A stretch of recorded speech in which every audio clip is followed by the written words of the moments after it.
menjaga, mengharap fajar pagi.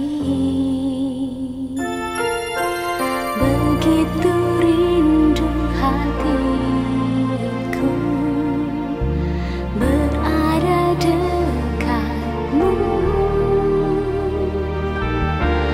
Alangkah dalam kasih-Mu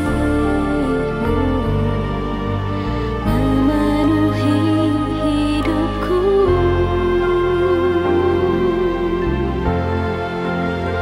Tenanglah jiwaku dalam naungan sayap-Mu,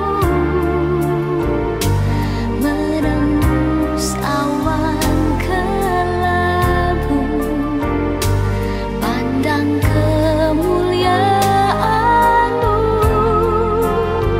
Selalu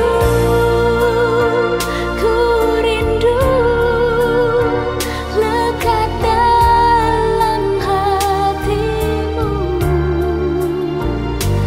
mengikuti rencana-Mu,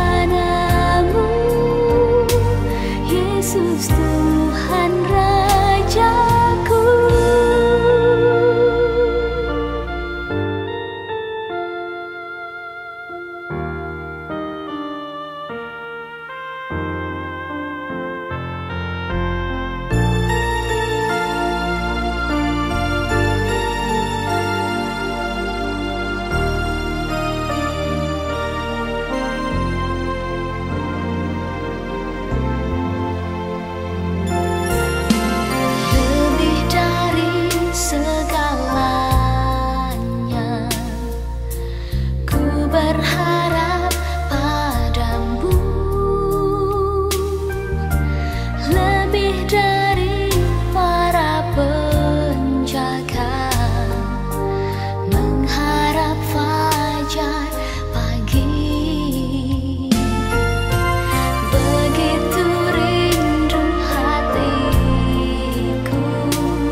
rancangkan yang jahat bagiku.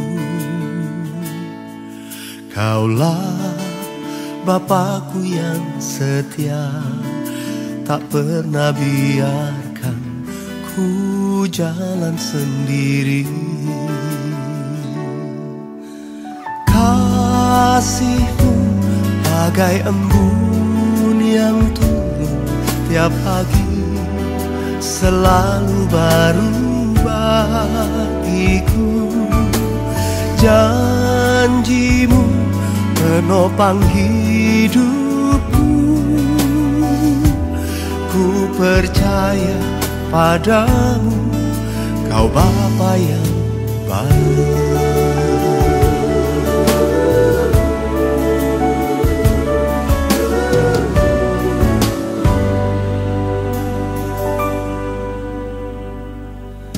Kaulah Bapakku yang baik, tak pernah rancangkan yang jahat bagiku. Kaulah Bapakku yang setia, tak pernah biarkan ku jalan sendiri. Kasih-Mu bagai embun yang turun tiap pagi, selalu baru bagiku. Janji-Mu penopang hidupku, ku percaya padamu, Kau Bapa yang baik.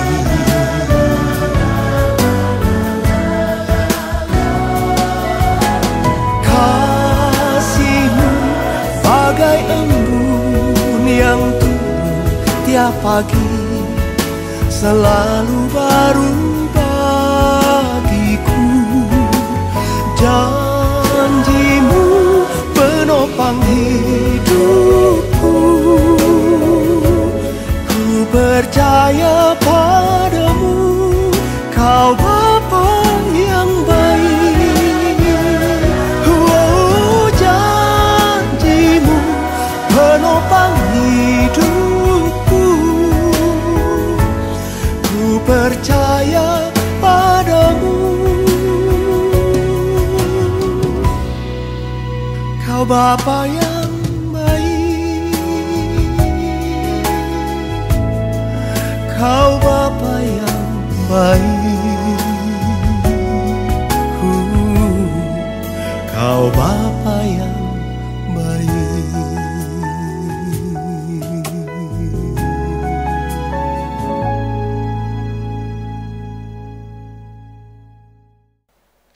Shalom Bapak Ibu Saudara yang dikasihi oleh Tuhan, yang bersama-sama beribadah di rumah atau yang menangkap siaran YouTube channel GIAGK. Mari kita menyerahkan sepenuhnya ibadah pada hari ini di dalam pimpinan penyertaan Tuhan. Mari kita bangkit berdiri dan kita menyerahkan ibadah ini. Tuhan yang berkarya, Tuhan yang hadir memberkati kita semua. Pertolongan kita datang dari pihak Tuhan yang menjadikan langit dan bumi, yang menaruh kasih setianya untuk selama-lamanya, dan tidak pernah Dia meninggalkan perbuatan tangannya. Kiranya kasih karunia dan damai sejahtera dari Bapa, Putra, dan Roh Kudus turun menyertai kita semua dan memberkati ibadah pagi hari ini dari awal hingga akhirnya. Haleluya. Amin. Silakan duduk, Tuhan Yesus memberkati.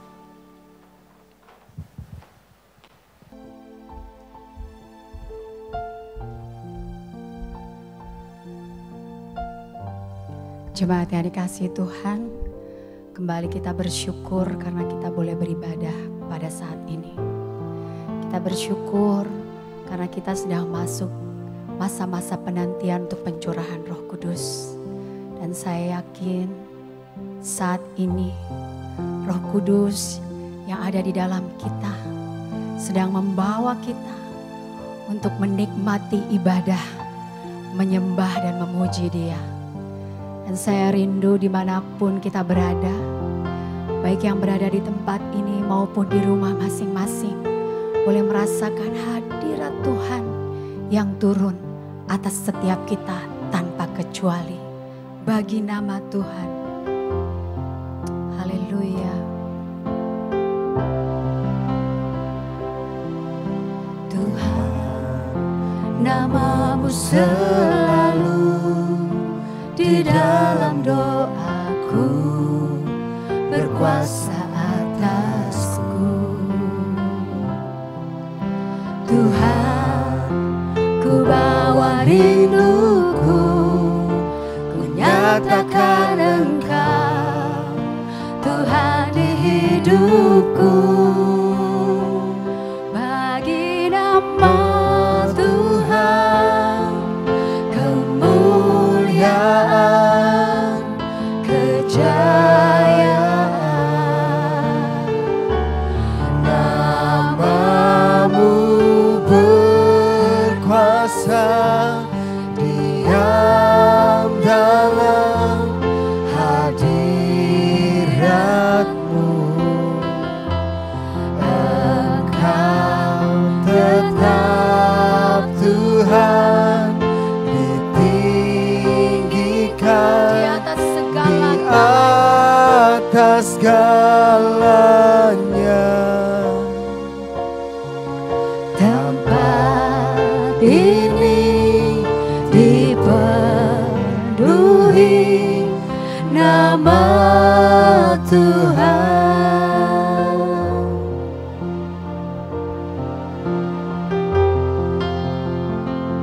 sungguh luar biasa nama Tuhan. Tuhan, nama-Mu selalu di dalam doaku, berkuasa atasku. Tuhan, ku bawa rinduku, ku nyatakan Engkau Tuhan di hidupku. Bagi nama Tuhan Kemuliaan, kejayaan. Nama-Mu berkuasa, diam dalam hadirat-Mu.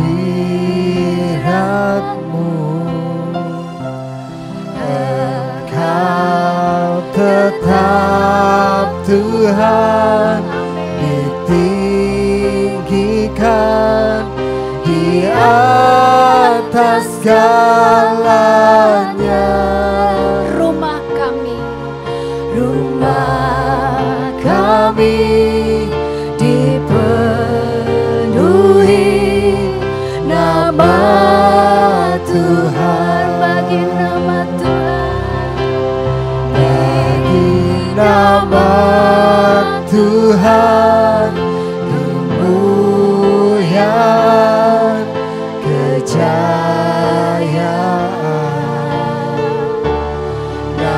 Nama-Mu berkuasa, diam dalam hadirat-Mu. Engkau tetap Tuhan Tetap di dalam hidup kami, Tuhan, di tengah-tengah keluarga kami, di tengah-tengah gereja kami. di atas segalanya. Gereja kami, gereja Kami dipenuhi nama Tuhan. kami sekali lagi bersyukur Tuhan untuk sekali lagi kami boleh beribadah. Kami tahu Tuhan, Kau sangat mengasihi kami. Kau menghampiri kami dengan cara-Mu. Saat ini Tuhan, biar kami boleh merasakan kasih-Mu melingkupi setiap kami. Memberikan damai sejahtera di dalam hati kami. Sehingga setiap saat kami beribadah dengan semangat dan bergairah karena kami akan ketemu dengan Tuhan. Tapi di atas semuanya itu Tuhan, biar setiap hari yang kami lewati ada pengharapan di dalam Engkau, ada kekuatan baru di dalam Engkau. Karena kami datang bersujud dan selalu membawa nama-Mu setiap saat di dalam doa kami. Saya undang untuk setiap jemaat dimanapun berada untuk bangkit berdiri. Mari kita naikkan pujian ini sekali lagi. Tuhan, nama-Mu selalu di dalam doaku. Haleluya. Tuhan, nama-Mu selalu di dalam doaku, berkuasa atasku. Tuhan, ku bawa rinduku, ku nyatakan Engkau Tuhan di hidupku.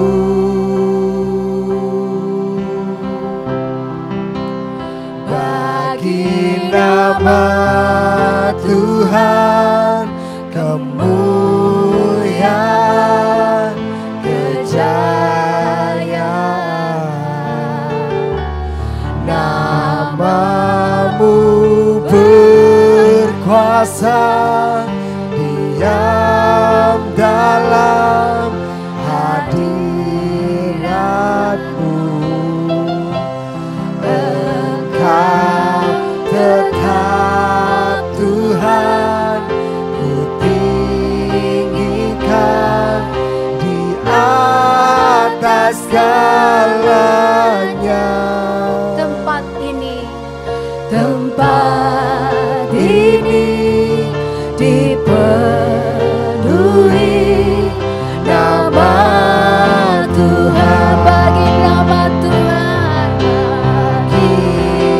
nama Tuhan, kemuliaan, kejayaan. Nama-Mu berkuasa, berdaulat di dalam hadirat-Mu, di dalam hidup kami semua Tuhan. Engkau tetap Tuhan yang berkuasa atas segala sesuatu dalam hidup kami. Ku tinggikan di atas segalanya. hati kami dipenuhi nama Tuhan. Gereja kami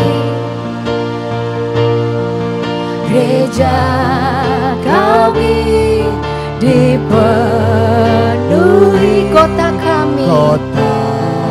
kami dipenuhi, bumi ini dipenuhi nama Tuhan. Haleluya, dipenuhi nama-Mu. Haleluya, dimanapun kami Kau hadir Tuhan. Hadirat-Mu memenuhi setiap kami. Kami rindu curahan kuasa Roh Kudus-Mu melimpah, melingkupi setiap kami saat ini Tuhan. Dari dalam hati kami sembah Engkau, kami tinggikan, kami muliakan nama-Mu. Engkau adalah Raja di atas segala raja. Engkau naik menyediakan tempat bagi kami. Namun Kau berjanji Kau akan memberikan Roh Kudus-Mu untuk menjadi penghibur kami, untuk menjadi penolong kami. Dan hanya Engkau Tuhan yang kami andalkan, dan hanya Engkau Roh Kudus yang selalu menyertai kami. Terima kasih Tuhan, terima kasih. Terima kasih Tuhan, terima kasih. kasih Bapa, terima kasih Tuhan Yesus, terima kasih Roh Kudus. Biar di dalam hadirat-Mu kami bersuka cita. Biar di dalam hadirat-Mu kami menyembah Engkau. Dan biar di dalam hadirat-Mu Engkau juga disukakan oleh pujian penyembahan kami. Terima kasih Tuhan Yesus, terima kasih. Haleluya, amin. Suatu sukacita besar kalau kita terus percaya bahwa Tuhan Yesus itu baik di dalam kehidupan kita, amin. Ku tahu Allah turut bekerja di dalam setiap perkara untuk mendatangkan kebaikan bagi kita semua. Haleluya. Tidak peduli saat ini kita masih harus berada di rumah karena COVID, Allah tetap bekerja. Allah ada bagi kita dan Dia terus memberikan kekuatan bagi kita, amin. Ku tahu Allah turut bekerja di dalam segala perkara untuk mendatangkan kebaikan bagi yang mengasihi Dia. Saat lewati gunung dan lembah, ku takkan takut bahaya. Penyertaan-Nya ku rasakan di sepanjang jalan hidupku. Sebab Dia baik, ku angkat tangan memuji Dia. Sebab Dia baik, untuk selamanya kasih setia-Nya. Puji Yesus, sebab Dia baik. Sebab Dia baik, ku angkat tangan memuji Dia. Sebab Dia baik, untuk selamanya kasih setia-Nya. Puji Yesus, sebab Dia baik.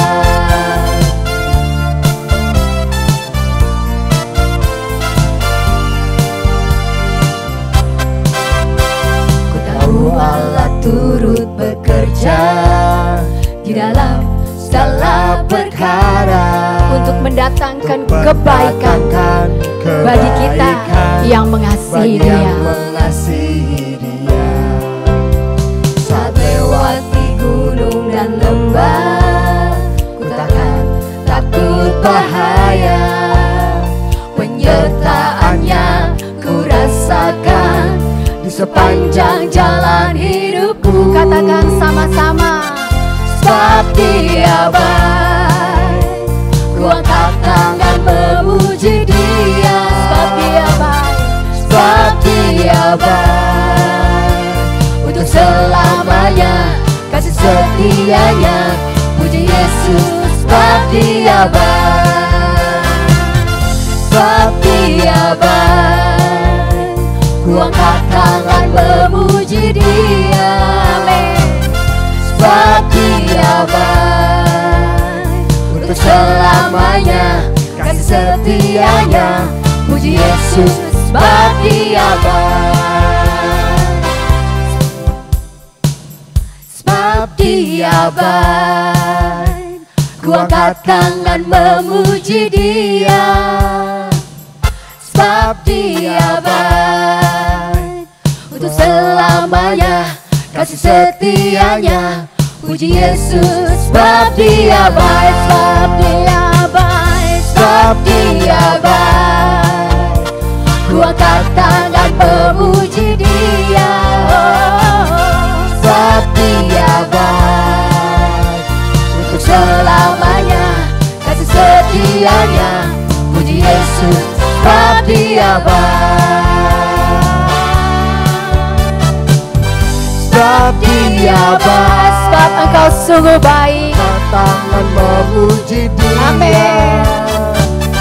Sebab Dia baik, untuk selamanya kasih setia-Nya. Puji Yesus, sebab Dia baik, untuk selamanya kasih setia-Nya. Puji Yesus, sebab Dia baik, untuk selamanya kasih setia-Nya. Puji Yesus, sebab Dia baik, Untuk selama-lamanya kasih setianya. Puji Yesus sebab dia baik dan dia selama-lamanya baik. Kecaplah dan lihatlah betapa baiknya Tuhan. Jangan mengeluh, jangan kecewa. Terus naikkan ucapan syukur supaya apa yang menjadi janji-janji di dalam firman Tuhan akan digenapi. Kecaplah dan lihatlah betapa baiknya Tuhan itu di dalam kehidupan kita.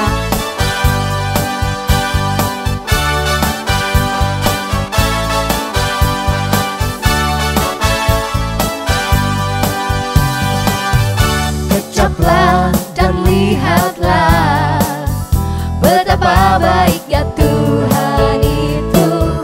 Rasakan dan nikmati kasih setia Tuhan.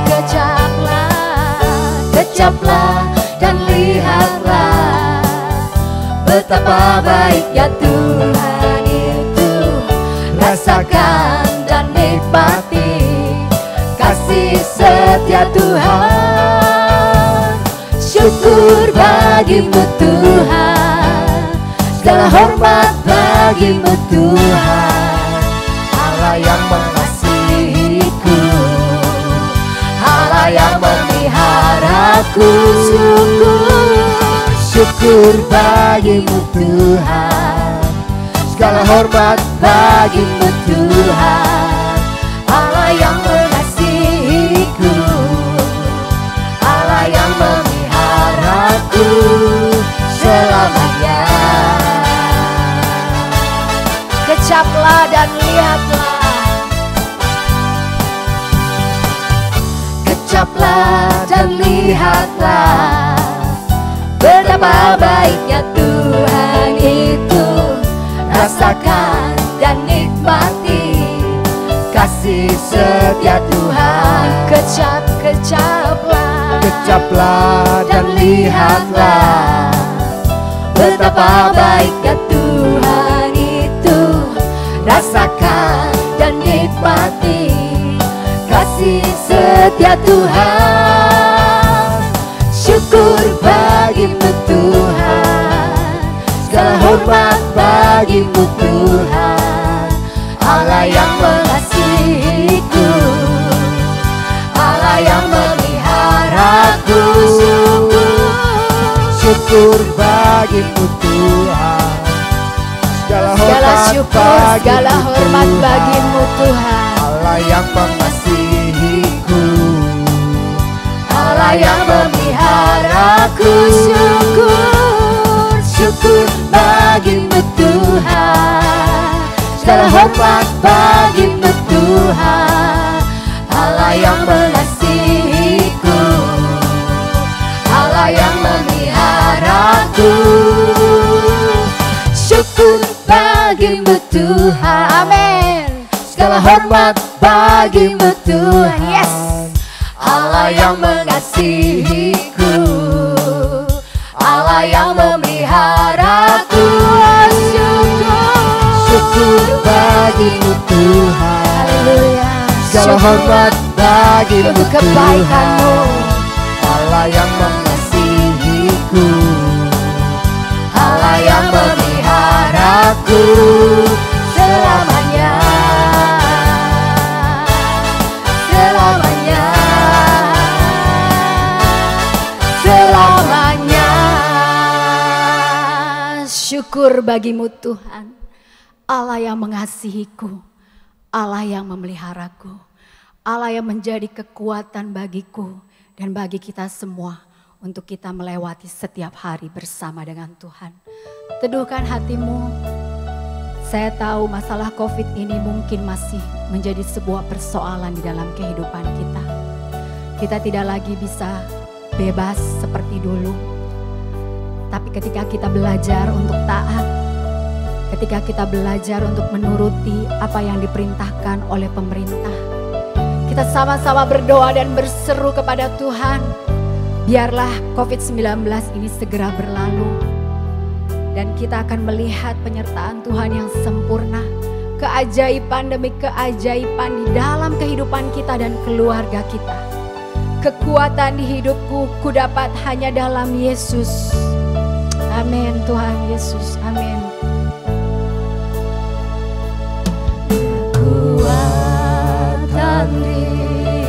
hidupku, ku dapat dalam Yesus. Dia tak pernah tinggalkanku, setia menopangku, berseru berharap dalam Yesus. Kekuatan di hidupku, kekuatan di hidupku, ku dapat dalam Yesus. Dia tak pernah tinggalkanku, setia menopangku, berseru berharap dalam Yesus. sembah Dia.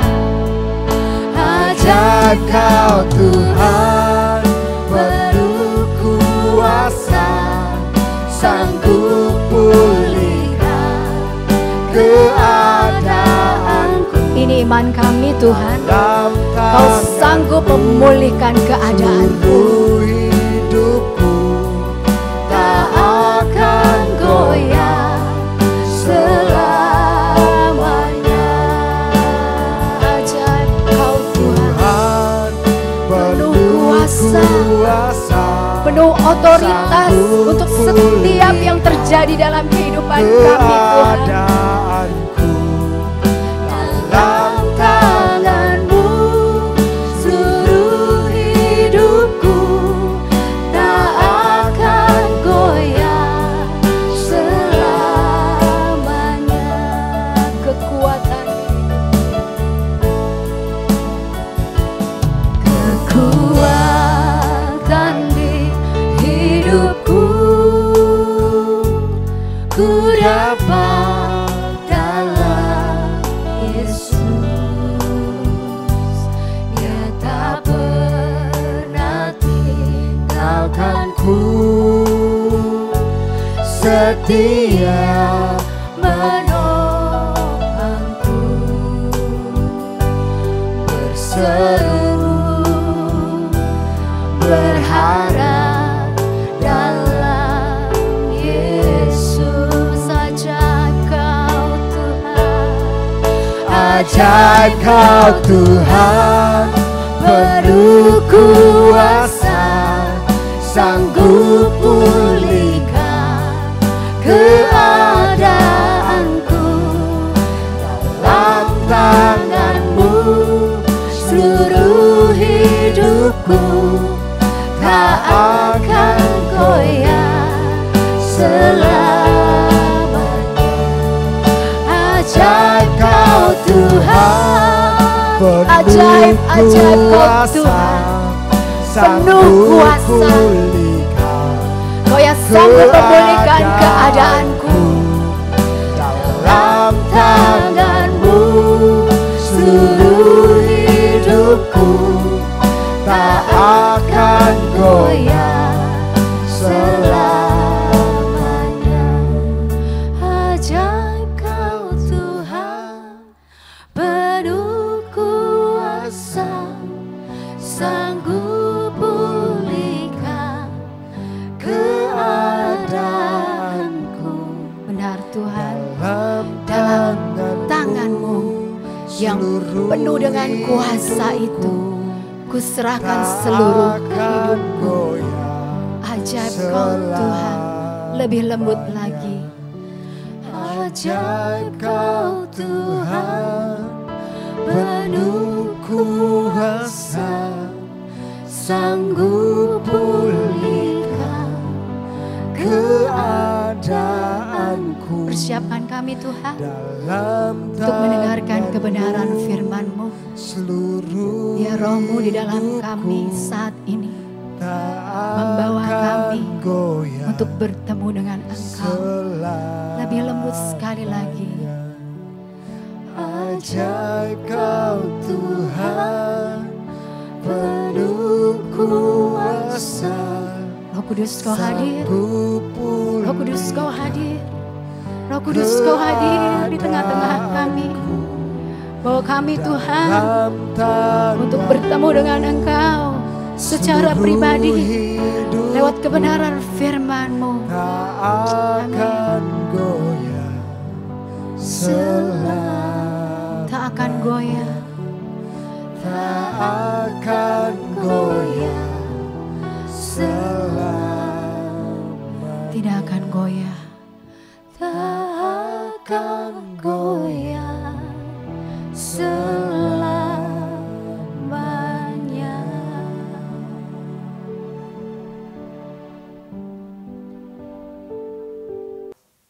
Shalom, merupakan sebuah sukacita dan kehormatan boleh kembali dipercayakan untuk melayani Gereja Isa Al-Masih Kelapa Gading. Saya berterima kasih kepada Pak Pendeta Yahya Mulyono yang telah memberi kesempatan untuk saya bisa menyampaikan firman Tuhan pada saat ini. Kalau kita semua senang dengan sebuah judul khotbah, saya bikin khotbah saya dengan tema tetap produktif di masa pandemi COVID-19. Tetap produktif di masa-masa kesulitan. Dunia sebagian besar melockdown rakyatnya. Membuat akhirnya harus bekerja dari rumah, beraktivitas di rumah, sekolah di rumah, bahkan beribadah di rumah. Tapi jangan sampai karena kita di lockdown membuat potensi dan kreativitas kita menjadi lockdown juga. Tuhan telah memberikan pada kita kemampuan dan potensi untuk kita kembangkan. Karena kehendak Tuhan dalam kehidupan kita bukan statis tapi dinamis. Ada 3 tujuan kenapa Tuhan memberikan talenta atau potensi atau kemampuan ketika kita lahir di dunia ini. Yang pertama, tujuan Tuhan memberikan talenta agar kita bisa mencari nafkah. Dengan karunia kita komunikasi, kita bisa mencari nafkah. Dengan karunia kita musik, nyanyi, kita bisa mencari nafkah. Dengan karunia kita entrepreneurship, usaha, kita bisa cari nafkah. Dengan karunia kita training, ngajar, kita bisa cari nafkah. Tujuan Tuhan memberikan talenta agar kita bisa cari nafkah. Tujuan yang kedua, Tuhan memberikan potensi, kreativitas agar kita bisa berdiri di atas kaki kita sendiri. Agar jangan jadi benalu, jadi parasit. Untuk kita harus mengandalkan orang lain, harus dibantu terus. Untuk sementara waktu is okay. Kita dibantu sama orang tua, mungkin kita masih sekolah. Untuk sementara waktu mungkin kita masih dibantu sama orang lain, is okay. Mungkin kondisi seperti ini, kita kehilangan pekerjaan, kita ndak punya income. Tapi bukan untuk selamanya. Hidup kita harus disupport orang lain. Karena Tuhan mengendaki supaya kita bisa berdiri di atas kaki sendiri melalui talenta dan potensi yang Tuhan berikan. Yang ketiga, tujuan Tuhan memberikan talenta dan potensi agar kita bisa jadi berkat. Dengan karunia saudara bahasa, saudara bisa ngajar orang. Sehingga orang tersebut yang tadi gak bisa bahasa Inggris jadi bisa bahasa Inggris. Yang tadi gak bisa bahasa Mandarin jadi bisa bahasa Mandarin. Yang tadi gak bisa bahasa Jepang jadi bisa bahasa Jepang. Dan akhirnya dia bisa punya lapangan pekerjaan. Dengan karena saudara ngajar, dengan karena saudara communication, dengan karena saudara entrepreneurship. Bisa ngajarin orang, akhirnya mereka bisa punya lapangan pekerjaan. Mereka bisa punya posisi yang lebih baik. Bahkan dengan karena saudara menyanyi, main musik, berkhotbah bisa jadi berkat buat orang-orang yang menikmatinya. Dan semakin besar atau semakin kita mengembangkan talenta kita, maka semakin besar pula dampak hidup kita kepada mereka. Semakin kita kembangkan potensi kita, maka semakin besar pula income yang kita peroleh sehingga kita bisa nikmati untuk keluarga kita. Nah, sekarang kita belajar bagaimana untuk kita tetap produktif di masa-masa yang sulit, di masa-masa yang dimana tidak bersahabat. Sedangkan kehendak Tuhan buat kita harus tetap produktif. Nah, ini sebuah challenge, sebuah tantangan buat setiap kita sebagai anak-anak Tuhan. Yang pertama, untuk kita bisa produktif, kita perlu makin melekat pada pokok. Karena ranting gak bisa berbuat apa-apa ketika dia lepas dari pokoknya. Sebagus-bagusnya dia bisa menghasilkan buah, sebanyak-banyaknya dia bisa menghasilkan daun. Kalau dia lepas dari pokoknya, maka dia segera dry, kering, dan segera mati. Dan tidak bisa lagi menghasilkan apapun, baik buah maupun daun. Yohanes pasal 15 ayat 5, Yesus berkata, "Akulah pokok anggur dan kamulah ranting-rantingnya. Barang siapa tinggal di dalam aku dan aku di dalam kamu, dia berbuah banyak. Sebab di luar aku kamu tidak dapat berbuat apa-apa." Yesus sudah memberikan analogi tentang pokok dan ranting. Yesus adalah pokoknya dan kita adalah rantingnya. Ketika kita melekat pada ranting, maka kita berbuah banyak. Tapi ketika kita nggak melekat pada ranting, maka kita nggak bisa buat apa-apa. Kita seperti mati kutu, tidak berdaya, kita jadi orang-orang nothing. Coba bayangkan Musa tanpa Tuhan yang mengurapinya, tanpa dia harus melekat sama Tuhan, melakukan di mana kedekatannya dengan mengambil puasa 40 hari yang begitu radikal, membuat Musa yang tidak fasih bicara jadi Musa yang berani memimpin. Dari Musa yang berangasan bunuh orang Mesir jadi Musa yang lemah lembut. Kita bisa lihat Yusuf, orang yang suka pamer, orang yang suka show off, menunjukkan apa yang dia miliki kepada kakak-kakaknya, menunjukkan mimpi yang dia dapatkan dari Tuhan kepada yang lain. Tapi begitu dia melekat, begitu dia nempel, yang terjadi adalah dia punya karakter yang humble, bisa mengampuni, bahkan karunia-karunia begitu luar biasa, menerjemahkan mimpi Firaun, mimpi juru minum, juru roti, yang dimana orang-orang gak bisa melakukannya. Kita bisa lihat Petrus tanpa Tuhan jadi seorang penyangkal, pengutuk Tuhan hampir 3 kali. Tapi begitu Tuhan mengurapinya, begitu dia mengambil keputusan untuk terus melekat, akhir satu kali dia khotbah 3.000 orang diselamatkan. Kita 3.000 kali khotbah belum tentu satu diselamatkan. Menunjukkan bahwa kita ini nothing at all, tanpa pokok. Dalam masa-masa hari-hari ini kita harusnya masih bersyukur. Kenapa? Karena kita udah gak sesibuk yang lalu, dimana kita bisa punya banyak waktu sama Tuhan. Untuk kita makin nempel sama dia, makin intim sama dia. Dan harusnya kalau kita makin intim, kita makin produktif. Kita makin justru berbuah. Your nearness determine your likeness. Kedekatanmu menentukan keserupaanmu dengan Tuhan. Kalau kita dekat sama orang Chinese tanpa kita sadari, gaya kita komunikasi mirip dengan orang Chinese, bahasa-bahasa mereka kita akan mungkin sebutkan, bahkan kita bisa mengerti budaya mereka, bahkan kita juga enjoy menikmati makanan mereka. Ketika kita dekat dengan orang Timur, maka logat kita seperti orang Timur, kita mengerti bercandanya, joknya orang Timur. Bahkan kita juga suka makanan Timur. Saya bukan orang Timur, saya lahir di Jakarta, besar di Jakarta. Tapi orang-orang berkata, kayaknya kamu tuh berasal dari Timur, Jo. Kenapa saya bisa ada logat-logat Timur? Karena saya sering ke Indonesia Timur. Dan berkumpul dengan orang-orang di Timur. Akhirnya saya jadi punya logat Timur. Kedekatan saya sama mereka membuat saya akhirnya jadi agak mirip dengan mereka. Sama halnya yang menarik, ketika kita dekat sama Tuhan, maka kita akan semakin mirip dengan Tuhan. Jadi bingung kadang-kadang dengan orang Kristen yang dimana udah bertahun-tahun jadi orang Kristen, udah dibaptis begitu lama, melayani Tuhan begitu berpengalaman, tapi kok perkataannya nggak berubah, tapi kok sikapnya nggak berubah, tapi kelakuannya nggak berubah, tapi kok bisa masih melakukan keburukan-keburukan yang bikin malu orang lain, bahkan Tuhan.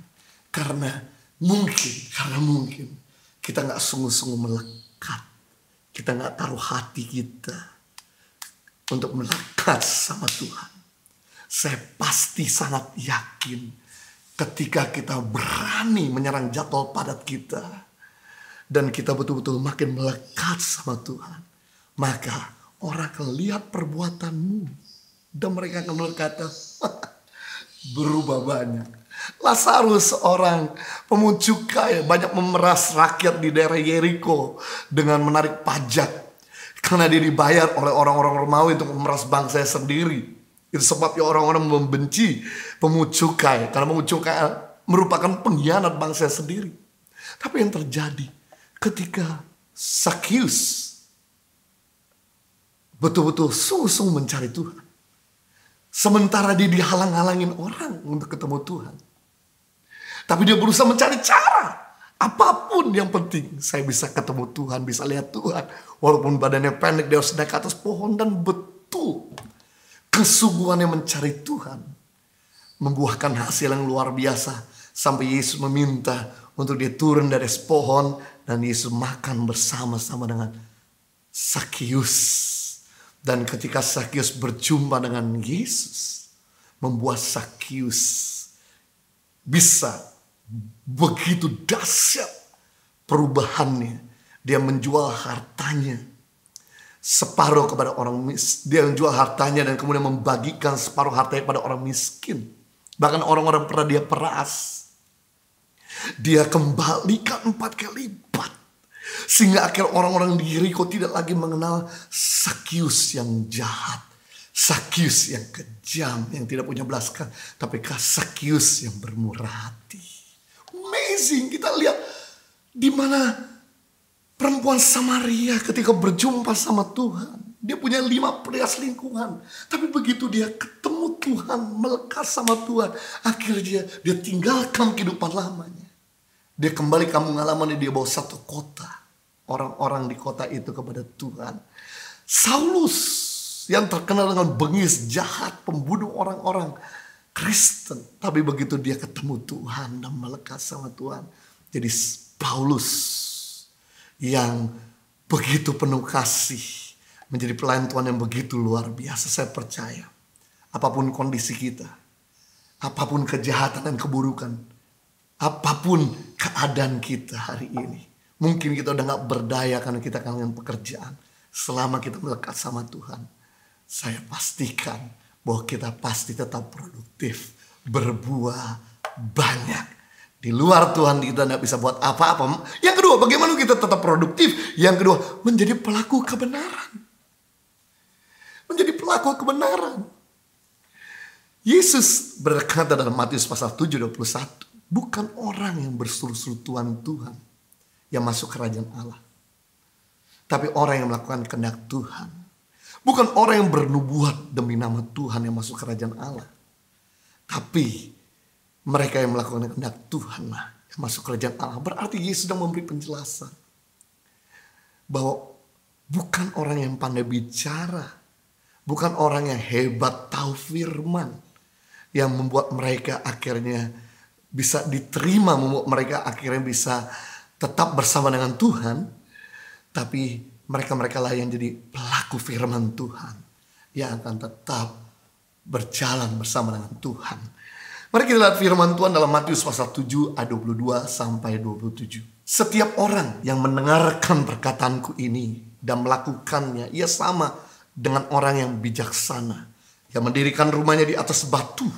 Kemudian turunlah hujan dan datanglah banjir.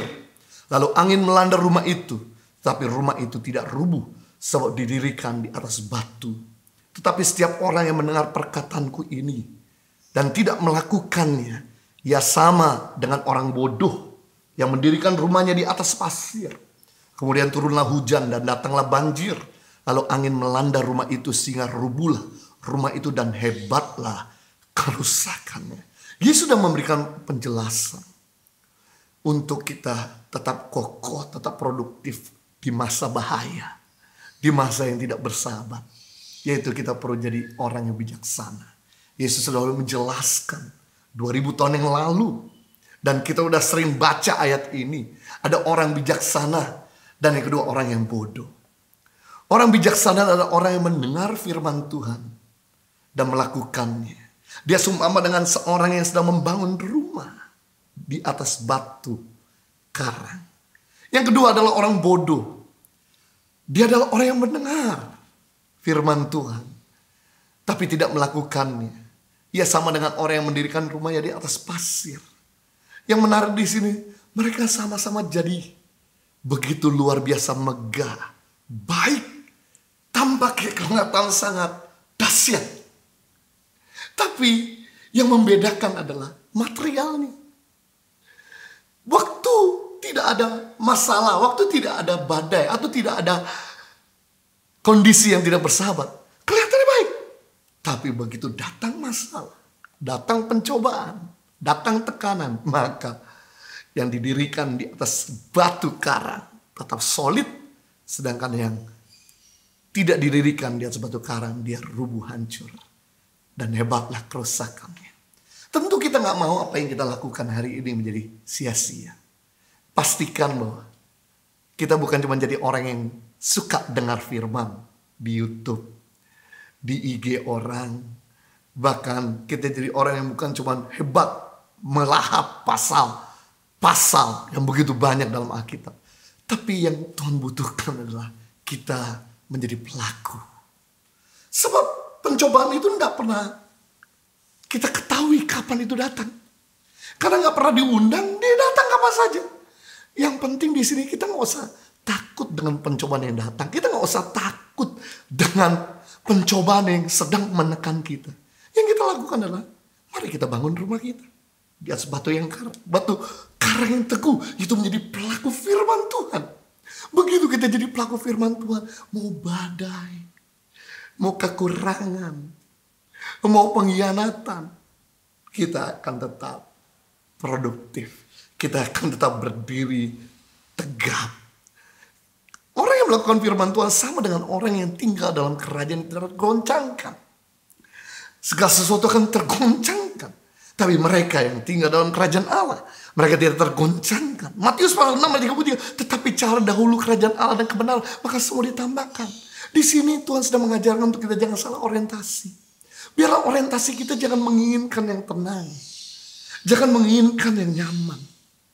Jangan menginginkan follower yang banyak ataupun posisi yang tinggi. Tapi biarlah orientasi kita yaitu kepada kebenaran. Kepada kerajaan Allah. Kerajaan Allah sebuah kingdom di mana rakyat yang menomorsatukan kepentingannya dan menomorsatukan kepentingan Tuhan. Kerajaan Allah sebuah komunitas di mana rakyat yang menomorsatukan kehendaknya dan menomorsatukan kehendak Tuhan. Begitu kita menomorsatukan kepentingan kita dan menomorsatukan kepentingan Tuhan, apa yang terjadi? Seperti Yesus. Ketika Yesus berkata, bukan kehendakmu yang jadi, biarlah kehendakmu, sampai 3 kali di Taman Getsemani, apa yang terjadi? Ada kekuatan. Bapa mengirim malaikat kepada Yesus. Kepadanya lah Bapa berkenan kepadamu, itu seperti air sejuk. Sehingga membuat Yesus bangkit dari kesedihannya, dari ketakutannya.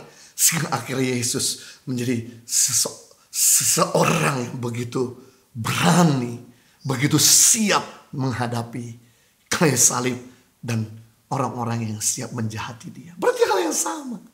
Yang kita perlu lakukan, kita menomorduakan kepentingan kita untuk jadi pelaku firman Tuhan. Ketika kita jadi pelaku firman Tuhan, di mana ada kebenaran, di situ ada damai sejahtera dan kekuatan. Tapi di mana tidak ada kebenaran, di sana tidak ada kedamaian dan tidak ada kekuatan. Begitu banyak orang-orang hebat dalam Alkitab dan mereka semua rubuh. Dan ketika mereka rubuh, akhirnya hidup mereka menjadi sangat menyedihkan. Lucifer yang menjadi malaikat termulia di surga, dia cuma tahu kebenaran. Tapi begitu dia mulai sombong, ingin menyamai yang maha tinggi, akhirnya menjadi malaikat yang terkutuk, malaikat yang paling rendah. Adam sudah hidup enak di Eden, gak pernah ngalamin sakit dan kekurangan. Tapi begitu dia melakukan yang bukan Tuhan kehendaki, mengambil pohon pengetahuan baik dan jahat, buah pengetahuan yang baik dan jahat, akhirnya dia harus tinggal di luar Taman Eden. Yang sebelumnya gak pernah sakit, di luar Taman Eden mengalami sakit penyakit. Yang sebelumnya gak pernah kekurangan, begitu luar taman Eden mengalami kekurangan. Simpson seorang yang paling powerful. Sudah diberitahu jangan bermain-main dengan api. Dia masih bermain-main dengan api. Pacaran dengan perempuan Filistin yang tidak satu iman. Dan akhirnya Simpson yang paling powerful jadi Simpson yang paling powerless. Salomo seorang yang penuh hikmat dan kaya raya. Tapi begitu dia melanggar firman Tuhan. Tuhan katakan jangan punya banyak istri. Dia langgar. Akhirnya istri-istrinya lah menyeret dia pada penyembahan berhala. Akhirnya Salomo yang penuh hikmat tidak lagi jadi Salomo yang penuh hikmat. Daud, seorang yang selalu mengejar-kejar musuh. Tuhan selalu berikan kemenangan. Bayangkan sejak muda, singa dan beruang dipukulnya. Waktu dia masih muda, Goliat yang badan 3 kali besar dia dipukulnya. Tapi begitu dia melanggar, begitu dia bermain-main dengan api, dia tiduri isi orang, dan dia bunuh suaminya. Apa yang terjadi? Daud yang biasanya mengejar-ngejar musuh, kali ini dikejar-kejar musuh. Yang biasa memberi pertolongan kanan kiri, hospitality, kali ini dia minta bantuan dari kanan kiri. Saya kasih tahu bahwa hidup ini sudah susah. Jangan ditambah susah karena perbuatan bodoh kita. Pastikan kita tetap melakukan firman Tuhan agar di masa sesulit apapun pasti kita tetap berdiri teguh dan tetap produktif. Yang ketiga, bagaimana untuk kita tetap produktif? Semakin berinovasi. Semakin kembangkan talentamu, kapasitasmu, kemampuanmu.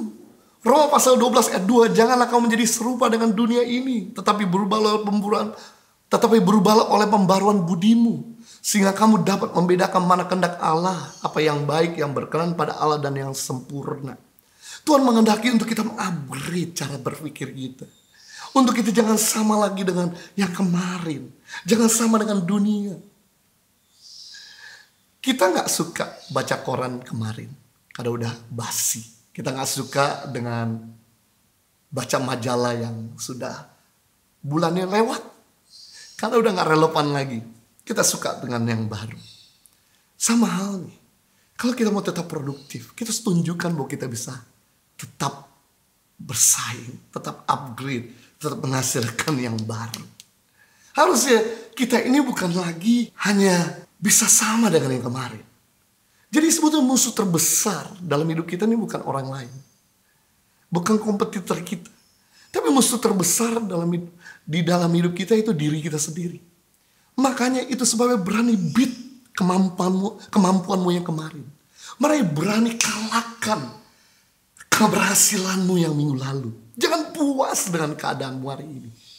Jangan merasa nyaman dengan keadaanmu hari ini. Justru dengan keadaan COVID-19 ini kita bisa melihat mana yang terus berinovasi dan mana yang tidak berinovasi. Ada 10 bisnis yang sedang mengalami keterpurukan. Yang pertama hotel. Hari-hari ini hotel dijual murah meriah. Baik itu di Jakarta, di Bandung, di Makassar, di Bali, di Medan. Sampai sepertinya mereka udah bingung, gak ada peminat untuk membeli. Travel, airline. Wah, hari-hari ini sedang nyungsep. Seperti Lufthansa mengalami kerugian setiap 1 jam. 1 juta euro. Wah, bioskop, mall, retail, toko-toko, elektronik, properti, meeting, intensif, convention, exhibition, penyewaan kantor, restoran dine-in, kecuali take away, bawa pulang masih bisa berjalan. Inilah bisnis-bisnis yang mengalami keterpurukan. Tapi juga jangan salah, mungkin orang berkata memang masanya sepi, nggak ada pembeli, siapa bilang. Juga ada bisnis-bisnis yang sedang booming, yaitu e-commerce. Saya punya teman, seorang pengusaha pabrik tekstil di Bandung dan di Solo. Begitu masa COVID-19, pabriknya harus berhenti. Tapi dia nggak berhenti di situ. Dia tidak menyalahkan keadaan. Yang dilakukan dia putar otaknya. Dan kemudian dia rubah usahanya. Jadi usaha APD, masker, dan sekarang mereka menolak-nolak klien karena kewalahan dengan kesibukan yang begitu luar biasa. E-commerce. Ya, kami juga di Tangan Pengharapan biasanya jual di mana-mana ketika kami sampaikan firman Tuhan di tempat-tempat ibadah ataupun juga di tempat-tempat di mana kami diundang. Begitu COVID-19 ini kami gak bisa jualan lagi. Tapi apa yang kita lakukan? Kita mulai bangun e-commerce. Lewat Tokopedia, Shopee, dan lain sebagainya. Oleh online. Dan akhirnya kita bisa melihat sekarang tetap ada pembeli. Asalkan kita mau berupaya untuk marketing. Asalkan kita mau berupaya untuk upgrade. Berikutnya, bisnis yang booming, remote working, logistik, online schooling, webinar, online training. Kalau kita lihat hari-hari ini di YouTube, my God, begitu banyak orang-orang yang gak pernah tampil, yang demam panggung, mereka memberanikan diri untuk bicara di live streaming, di online, untuk bicara di kamera. Awalnya salah-salah, seperti yang saya lakukan waktu kita mulai bikin ibadah online. Seperti ini, kami juga tapping sampai berulang-ulang. Tapi kita mau terus belajar, mau terus upgrade. Sampai akhirnya jadi mulai terbiasa. Berikutnya Netflix, IndiHome, karena orang di rumah gak ada hiburan. Dengan bikin film-film di mana orang bisa nonton waktu hari libur mereka dan sebagainya, kumpul dengan keluarga. Amazing. Telco, telemedicine, cleaning service, dan sebagainya. If you not innovate, you will die. Kalau Anda gak berinovasi, Anda akan mati. Bukan spesies yang kuat, yang mampu bertahan hidup, tapi spesies yang mampu beradaptasi lah, yang bisa bertahan hidup. Charles Darwin berkata bukan spesies yang terkuat yang mampu bertahan hidup, tetapi mereka yang mampu beradaptasi yang bisa bertahan hidup. Siapa yang menyangka dinosaurus yang besar, gagah, yang kuat dan yang buas sekarang lenyap batang hidungnya, cuma tinggal fosil. Kenapa? Karena mereka nggak mampu beradaptasi. Jadi di sini kita jangan cuma hebat beradaptasi kalau kita pergi ke musim dingin, negara musim dingin kita pakai baju tebal. Ketika kita datang ke negara musim panas kita pakai celana pendek. Tapi kita juga harus mampu beradaptasi dengan situasi yang berubah-berubah. Seperti sekarang ini kita harus bisa beradaptasi. Jangan nyalakan keadaan. Orang yang bahagia adalah orang yang bisa menerima keadaan. Orang yang kreatif adalah orang yang bisa menerima keadaan. Kamu lihat, if you not innovate, you will be die. Seperti tahun 90. Raja handphone pertama kali muncul. Penguasanya adalah Nokia. Begitu Nokia mulai nyaman, dia gak mau lagi upgrade. Akhirnya tahun 2000 ditelan oleh BlackBerry. BlackBerry mulai nyaman. Akhirnya sekarang ditelan oleh Android dan juga oleh iOS, Apple, dan Samsung. Kita bisa melihat perusahaan-perusahaan besar hari-hari ini yang gak pernah disangka-sangka, giant big company, mereka chaos semua. Yang kita perlu lakukan, kita harus bisa banting setir. Kita perlu grow, kita perlu change. Grow is painful, change is painful, but nothing is painful. You stand stuck somewhere you don't belong. Bertumbuh melukai, berubah menyakitkan, tapi tidak lebih menyakitkan kalau kita tinggal dalam keadaan yang sama. Coba kalau Anda gak mau berubah. Seperti beberapa perusahaan yang tidak mau berubah, akhirnya sekarang tinggal fosil. Tapi mereka yang mau berubah memang sakit. Tapi sekarang mereka terus bisa menghasilkan dan berdiri teguh. Saya rindu untuk setiap kita sebagai anak-anak Tuhan mulai mengembangkan. Hari kita mulai banyak waktu. Kembangkan kapasitasmu. Dari gak bisa musik, mulai latihan musik. Dari yang mungkin mainnya biasa-biasa, perkuat. Bikin lebih hebat lagi main musiknya. Bagi saudara yang gak bisa nyanyi, mari latihan nyanyi. Bagi saudara yang gak bisa masak, mari latihan masak. Bagi saudara yang gak bisa berbicara di depan kamera, mari latihan. Bagi saudara yang gak bisa e-commerce, mari latihan. Bagi saudara yang gak bisa buka bisnis, mulai sekarang. Jangan khawatir, mungkin Anda kehilangan ide untuk bisa melakukan kreativitas. Anda bisa tanya Tuhan. Anda bisa tanya teman-teman. Jack Ma berkata, salah seorang terkaya di Asia. Untuk jadi orang yang berhasil, tidak dibutuhkan orang yang pintar. Saya buktinya nggak lulusan kuliah. Tapi yang saya lakukan adalah saya selalu dikelilingi orang-orang yang pintar. Orang-orang yang produktif. Yang saya lakukan adalah saya tinggal tanya sama mereka. Saya tinggal belajar sama mereka. Akhirnya saya mulai bisa. Akhirnya perusahaan kita mulai maju bersama-sama. Nggak dibutuhkan orang yang hebat untuk berhasil. Tapi dibutuhkan Tuhan dan teman-teman yang hebat. Your friends determine your future. Persahabatanmu menentukan masa depanmu. Persahabatan kreatif, masa depan kreatif. Persahabatan monoton, masa depan monoton. Persahabatan bersih, masa depan bersih. Persahabatan kotor, masa depan kotor. Yang keempat terakhir, bagaimana untuk kita tetap produktif di masa yang kurang bersahabat. Semangat untuk terus menolong orang lain. Karena goal kekristenan bukan diberkati, tapi goal kekristenan jadi berkat. Goal kekristenan bukan sukses, tapi goal kekristenan mensukseskan orang lain.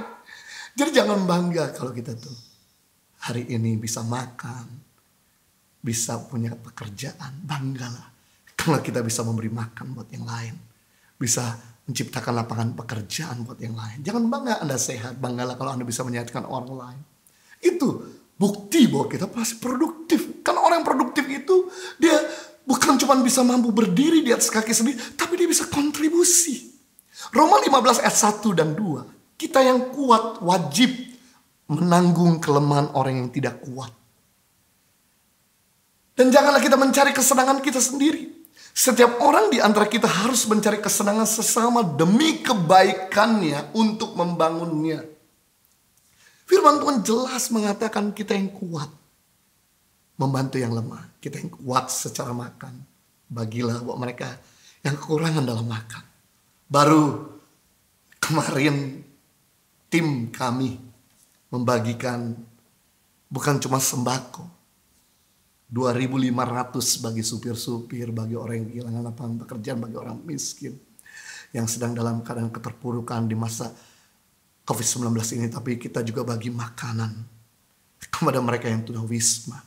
Karena hari-hari ini jumlah tunawisma meningkat begitu luar biasa. Karena mereka nggak punya pekerjaan, mereka nggak bisa bayar uang kontrakan, nggak bisa bayar uang kos. Mereka harus tinggal di kolong jembatan.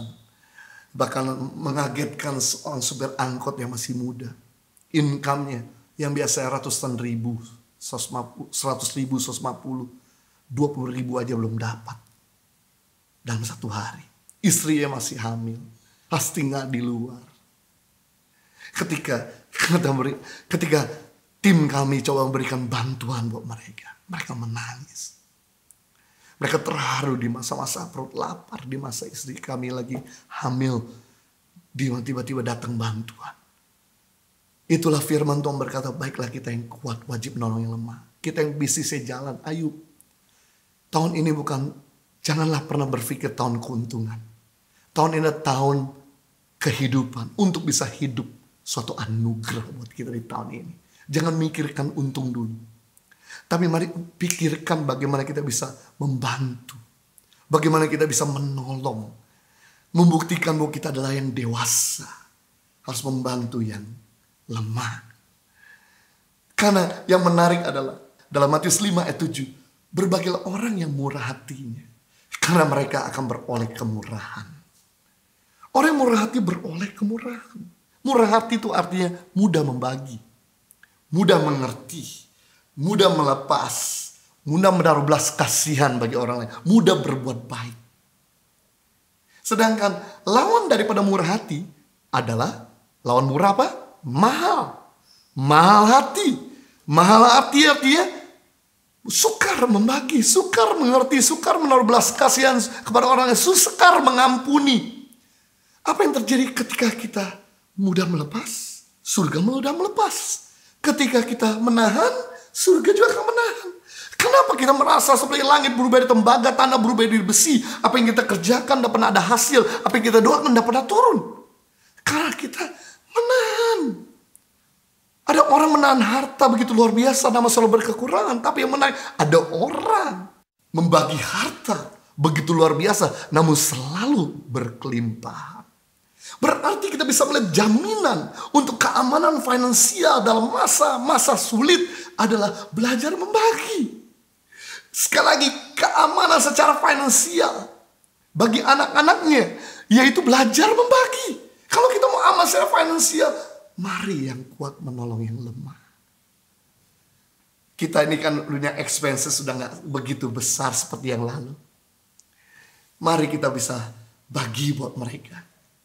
Kita bisa salurkan, kita bisa doakan mereka, kita bisa paling tidak kontribusi sesuatu untuk mereka.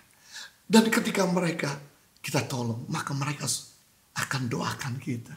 Dan bantuan di masa-masa sulit ini akan begitu sangat berarti, begitu sangat bermanfaat buat mereka yang menerima. Jadi kalau kita mau lihat, kita jadi terang dunia. Karena terang itu harusnya kelihatan. Dan terang itu selain kelihatan, dia harus mau berkorban. Coba perhatikan semua lilin yang dinyalakan api, dia harus membakar dirinya. Dia harus mengecilkan dirinya supaya dia bisa menerangi. Dan ketika seseorang dalam gelap, dia mati kutu, gak bisa berdaya. Melihat telapak tangannya gak bisa, apalagi bekerja dan melakukan aktivitas. Nah memang untuk kita bisa menerangi situasi yang gelap seperti ini, yang kelam seperti ini, tidak ada cara lain. Kita harus berani keluar dari rasa nyaman kita dan berbagi buat mereka yang membutuhkan. Dan ketika kita berbagi, maka yang terjadi, kita akan beroleh kemurahan. Surga akan mencurahkan anugerah. Sejak masa COVID, saya bersama istri sudah tidak pernah lagi pelayan di gereja-gereja. Terhenti income kami total. Tapi apakah kami berhenti untuk menabur? No, kami tetap menabur.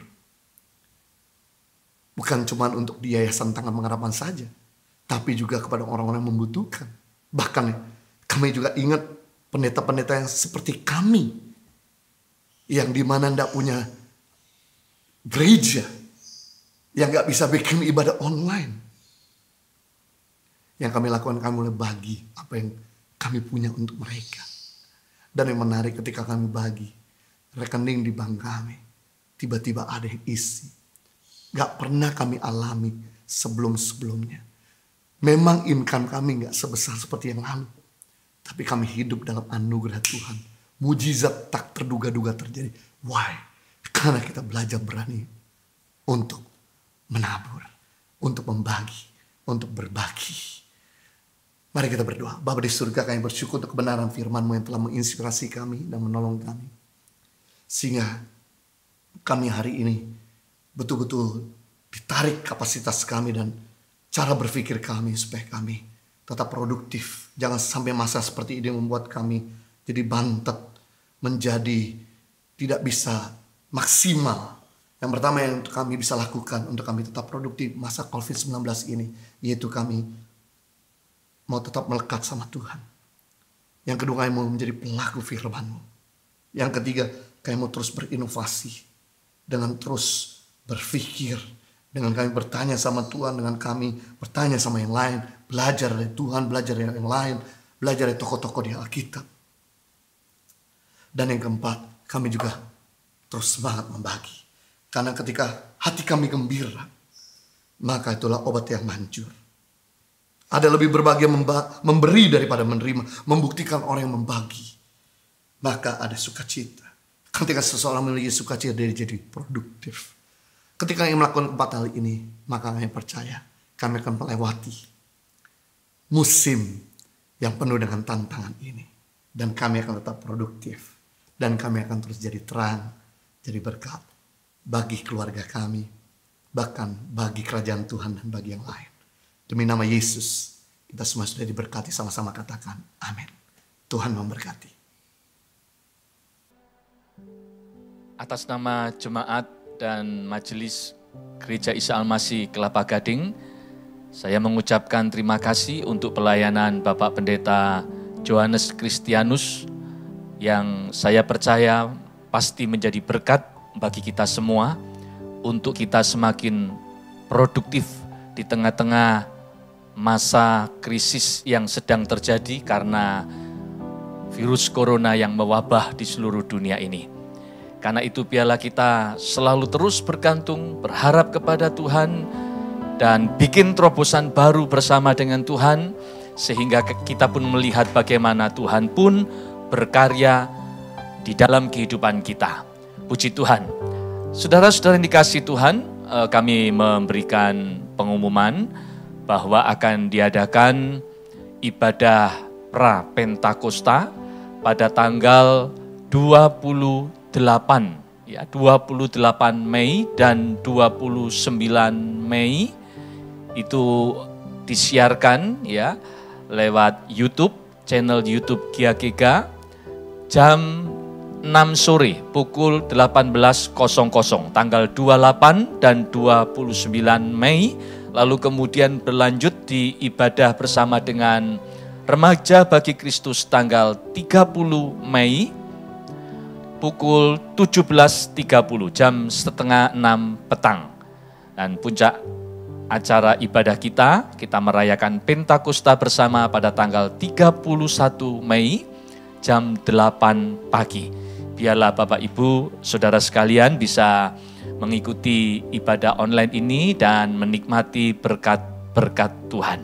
Mari kita bersama-sama menaikkan doa syafaat kita di hadapan Tuhan. Kita naikkan lebih dahulu pujian El Shaddai, Tuhan Maha Kuasa. Tuhan menyertai kita.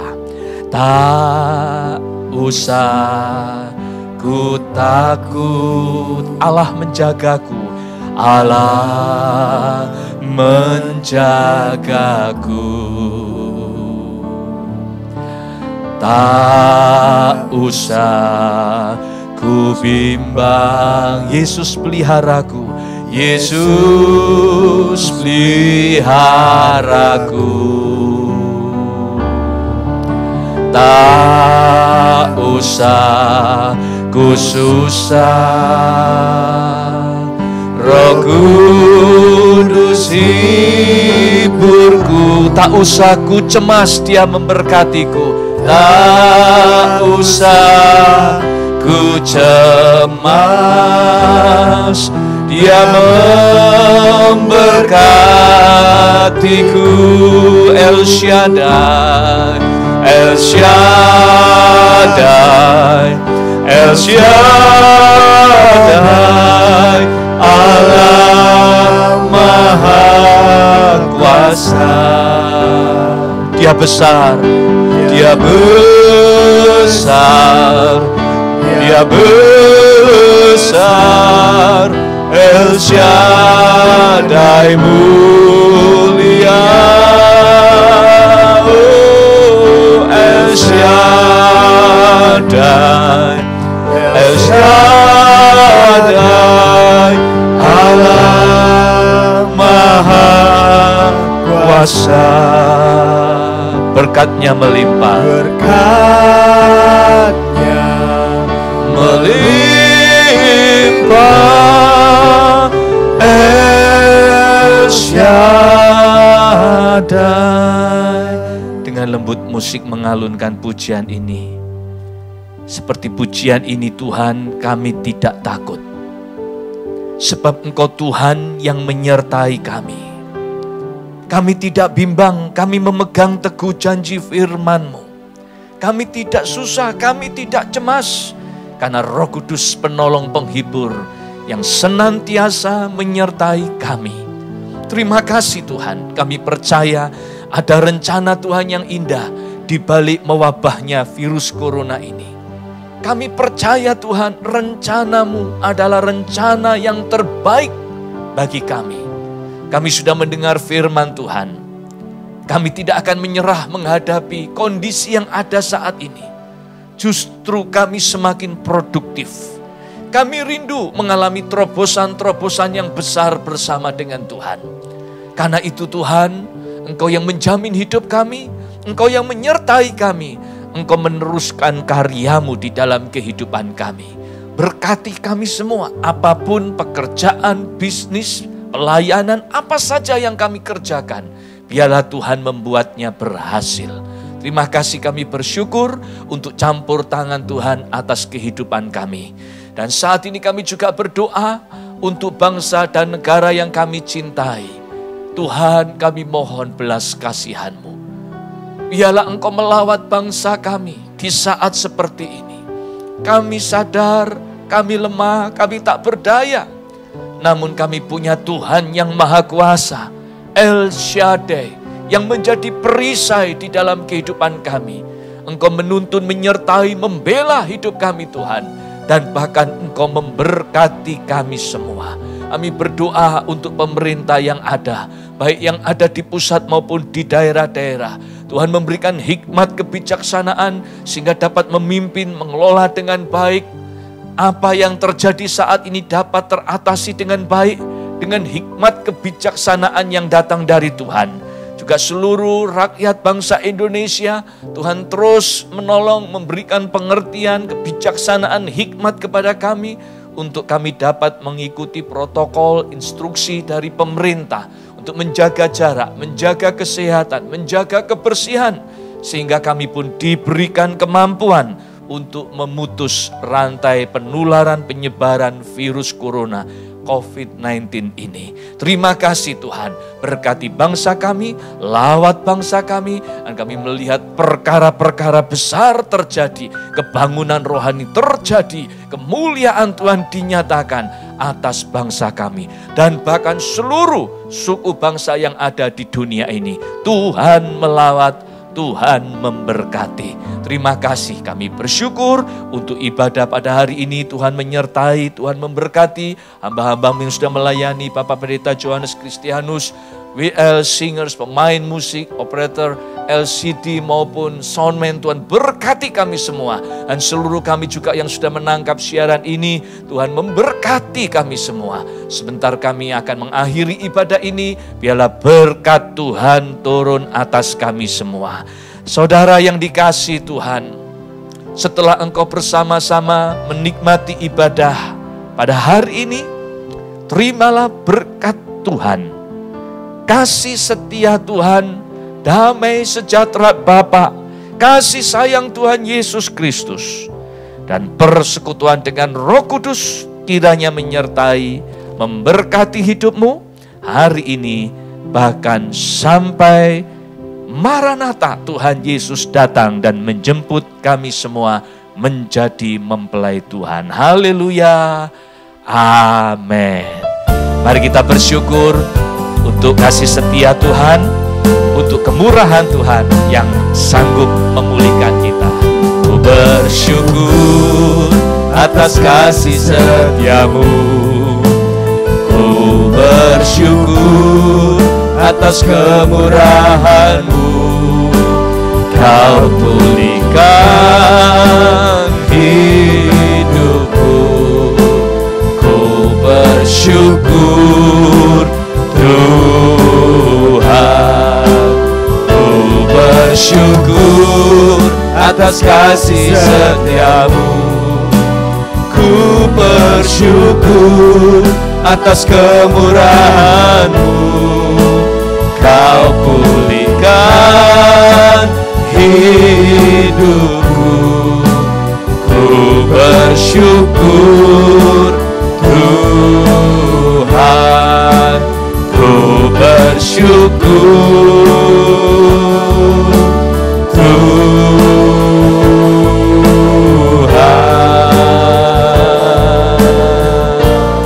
Haleluya. Tuhan Yesus memberkati. Sampai ketemu kembali pada pertemuan yang akan datang. Amin.